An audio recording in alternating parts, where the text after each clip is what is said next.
Aka, nimani Avatarning ikkisi chiqdi ko'rdingizmi? Yo'q, hali ko'ra olmadim. Bahorni quvib degan film ko'rdim. Panoramada qo'yilayotgan ekan. Kimniki, qayerdiki u? O'zbek kino Ayub Shahobuddinov suratga oldi yaqinda. Zo'r kino chiqdi. Emotsionalniy.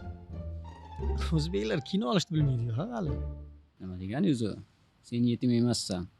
Hammamiz mahkamamiz. Biza yetim edik. Endi bo'lsa ota-onamiz bor. Mahallada duv gap. Surpriz? Surpriz degani nimasi? Chinor ostidagi duel. Nima deyapti?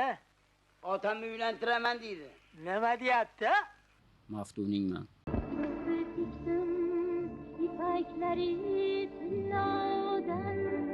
To'ylar muborak. Soppa sog'man. Nigora chaqiring. Oxirgi 5-10 yil haqida gapiryapmiz. Avatar mana shu yil chiqdi. Oxirgi 5-10 yilda ham filmlar qo'yilyapti, lekin siz ko'rmadingiz degani bu filmlar olinmayapti degani emas-ku. Xo'p, qaysi kinolarda ayta olasiz oxirgi paytda olinib turgan yaxshi filmlar, yaxshi rejissyorlardan? Bahorni quvib, Daydi shamol, Uch qahramon. Men bilganlarimni sanaymi? Aha.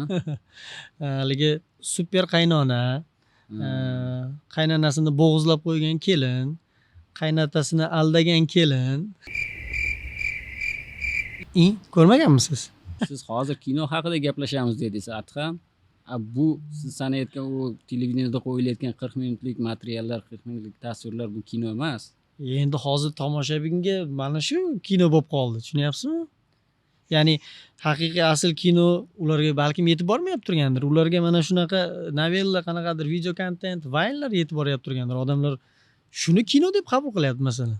Bu kino, yaxshi kino ishlayotgan ijodkorlarda aybi emas-ku. Bu kimning aybi? Nima qilsak yetib boradi shu kinolarimiz.